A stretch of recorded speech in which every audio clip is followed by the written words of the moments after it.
En nuestro programa anterior, amigo oyente, colocamos el fundamento para este magnífico pero breve Salmo 32.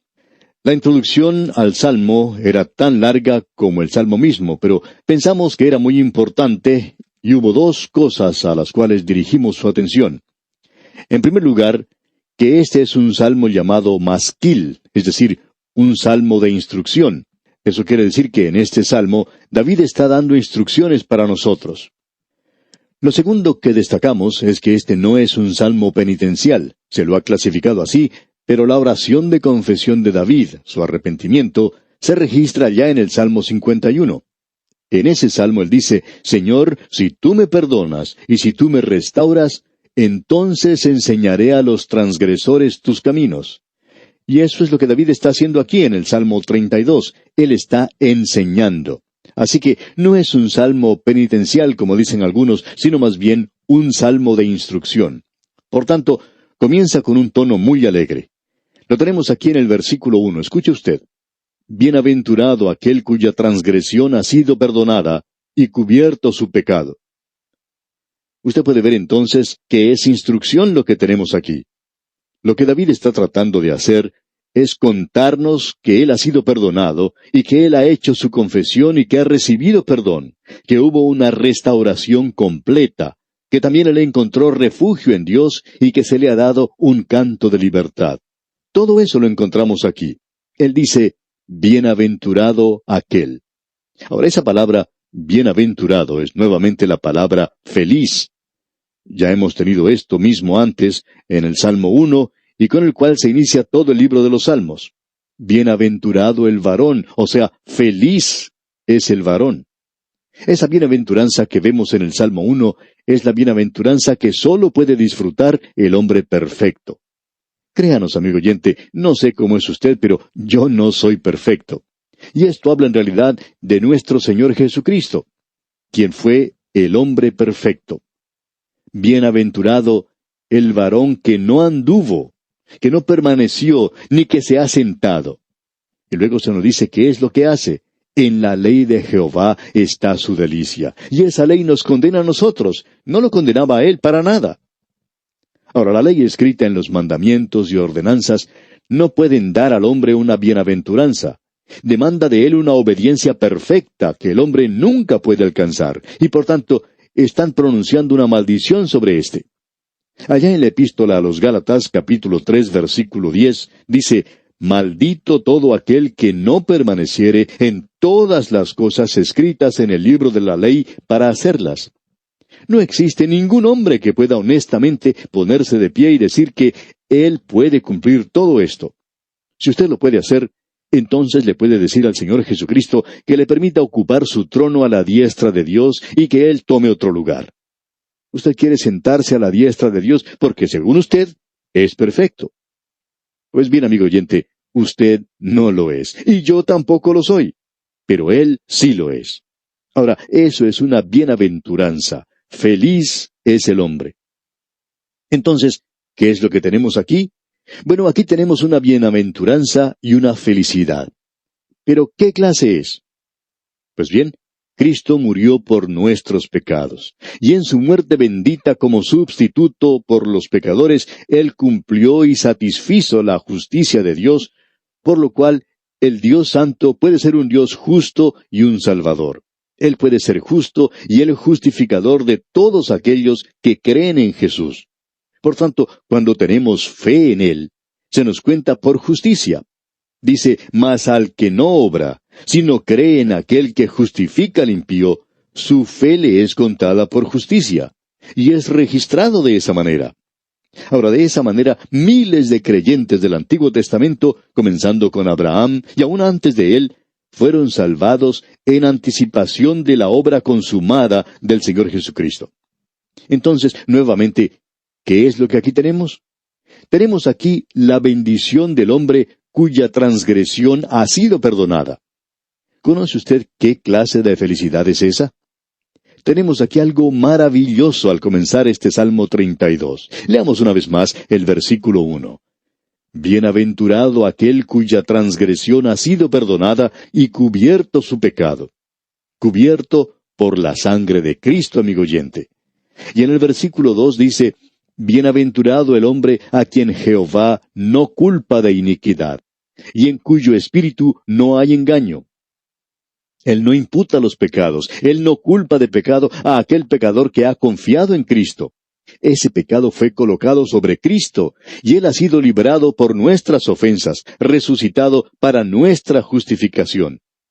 Al que no conoció pecado, dice la Escritura, por nosotros lo hizo pecado, para que nosotros fuésemos hechos justicia de Dios en Él. ¡Qué maravilloso es esto! Así es que tenemos aquí a David relatándonos su experiencia.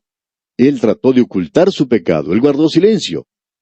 Escucha aquí lo que dice el versículo 3. Mientras callé, se envejecieron mis huesos en mi gemir todo el día. David se sentó en su trono, miró a su alrededor a todos aquellos que estaban con él, y decía para sí mismo, aquí nadie sabe lo que yo he hecho, nadie sabe sobre mi pecado, lo tengo muy bien escondido. Sin embargo, él admite, mi conciencia me molestaba, y dice que hasta sus propios huesos lo estaban molestando. Comenzó a perder peso, y sus amigos comenzaron a sentirse un poco incómodos con él. Ellos pensaban que quizá David necesitaba ir a ver al médico, o que él estaba posiblemente sufriendo de alguna gran enfermedad. ¿Y qué fue lo que él hizo entonces? Siguió haciendo lo mismo día tras día. En la primera parte del versículo 4 dice, porque de día y de noche se agravó sobre mí tu mano. Si usted es un hijo de Dios, amigo oyente, usted puede pecar, pero no puede evitar las consecuencias. Esa es la diferencia que existe con los demás. Una persona del mundo puede evitar las consecuencias, aunque solo temporalmente, por supuesto, pero el Hijo de Dios no puede evitar las consecuencias, ni siquiera temporalmente.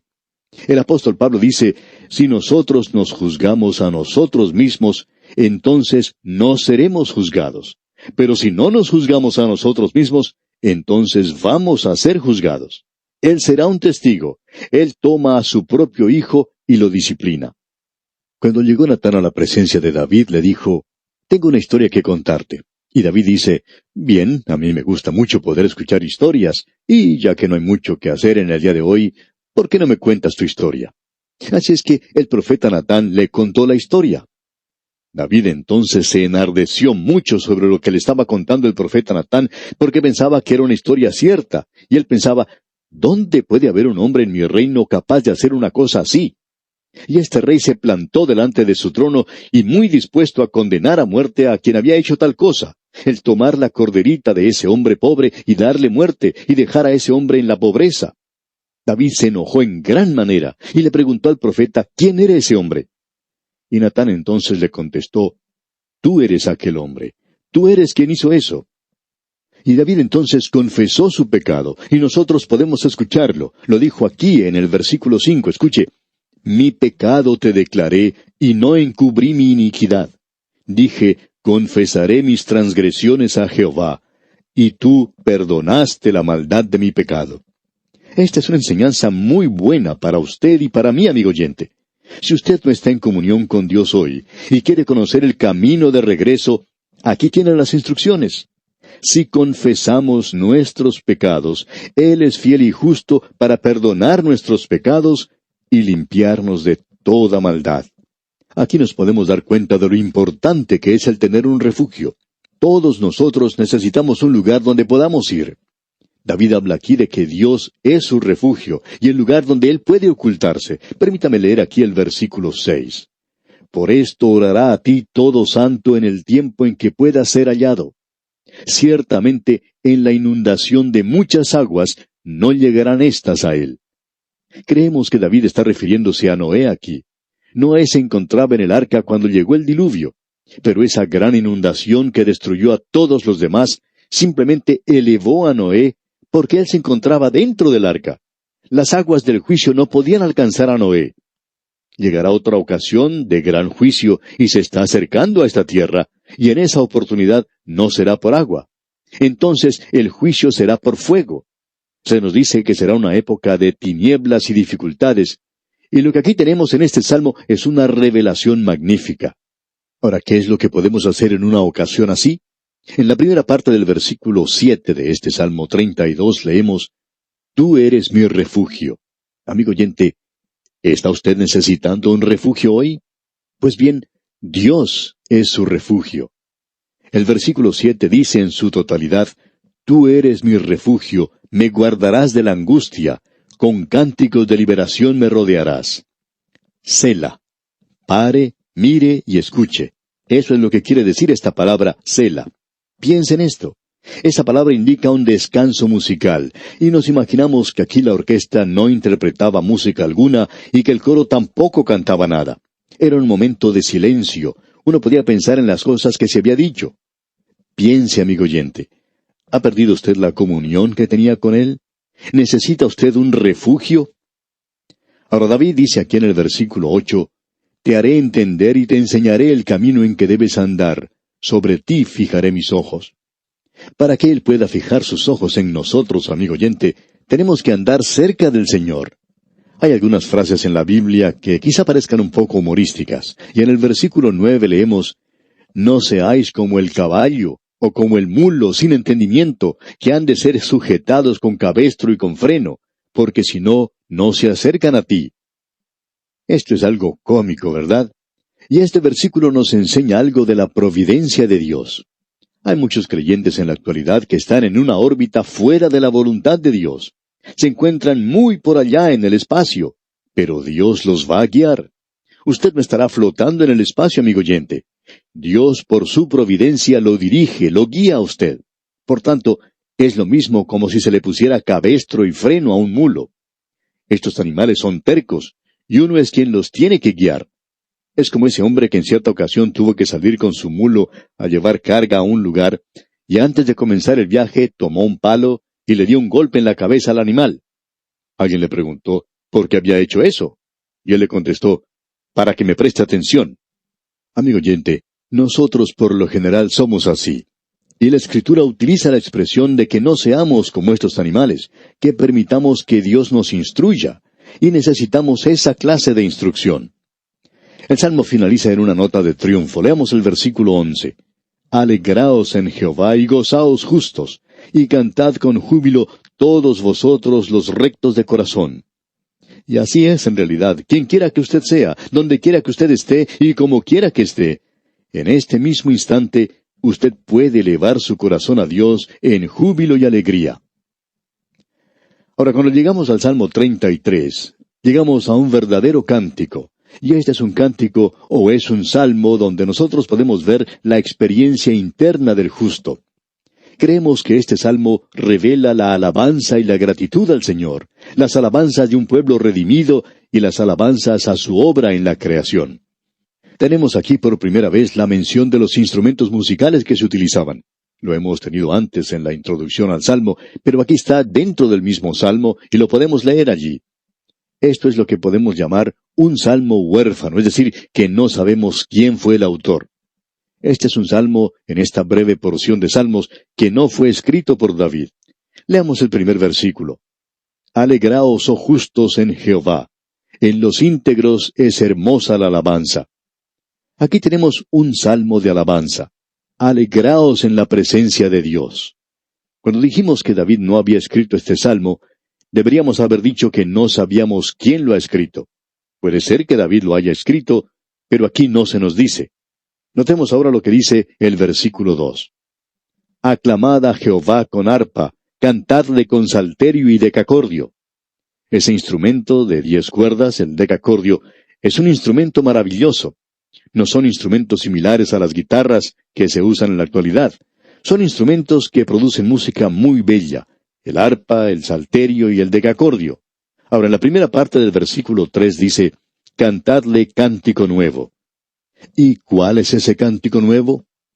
Esto es algo de lo cual nos gustaría hablar mucho, pero no tenemos demasiado tiempo para hacerlo.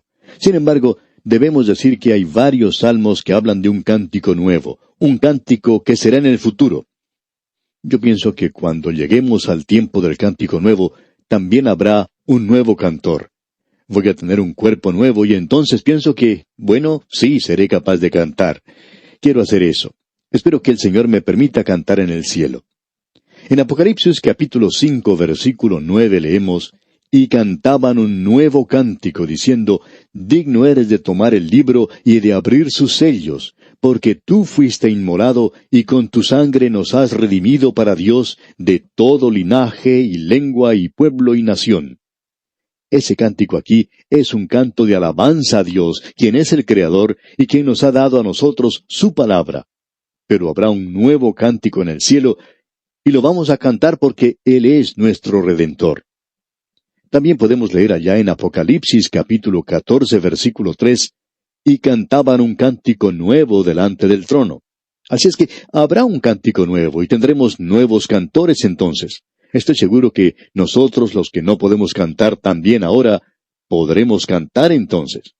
Ahora en el versículo 3 de este Salmo 33 leemos, cantadle cántico nuevo, hacedlo bien tañendo con júbilo.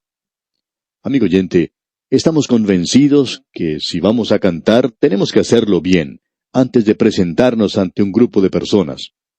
La música en la iglesia se encuentra en muy mal estado en la actualidad. Hemos tenido la oportunidad de visitar algunas iglesias y pensamos que hay muchas personas que en realidad no deberían estar cantando. Lo segundo que debemos decir es que opinamos que este debe ser un don de Dios.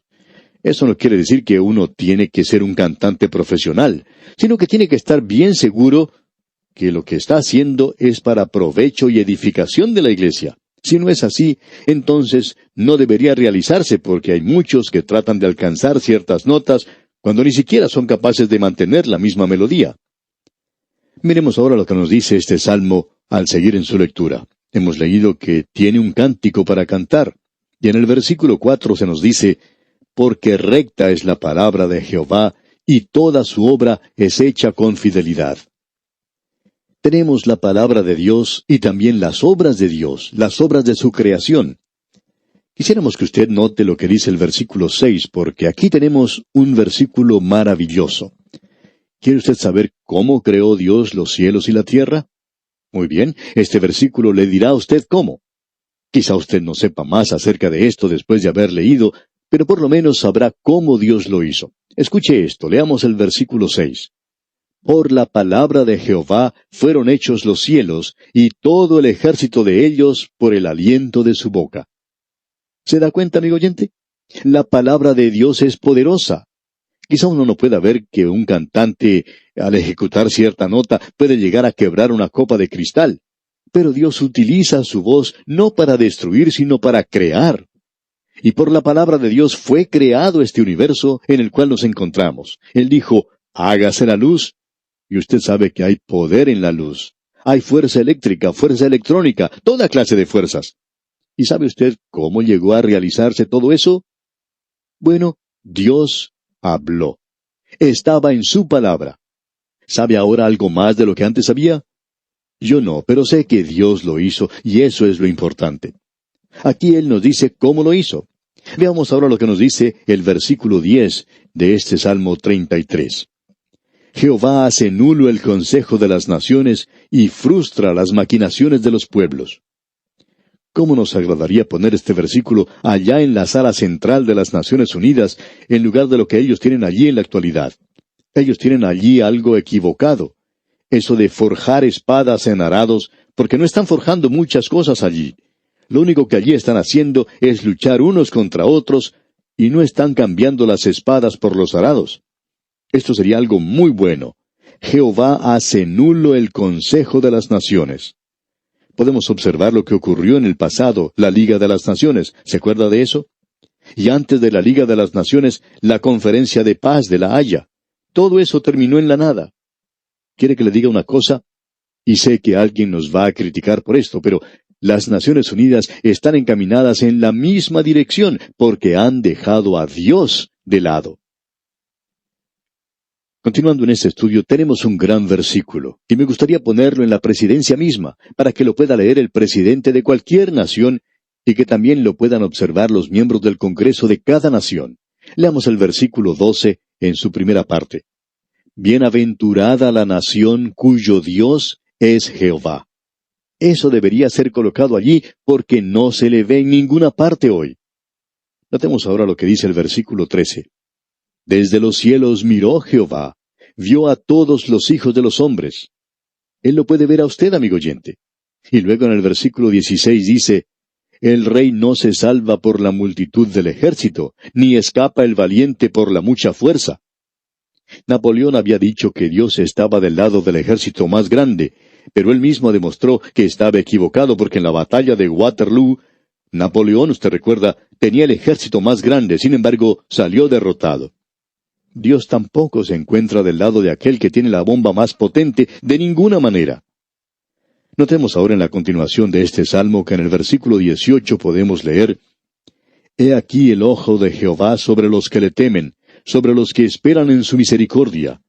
Y qué maravilloso es esto, amigo oyente.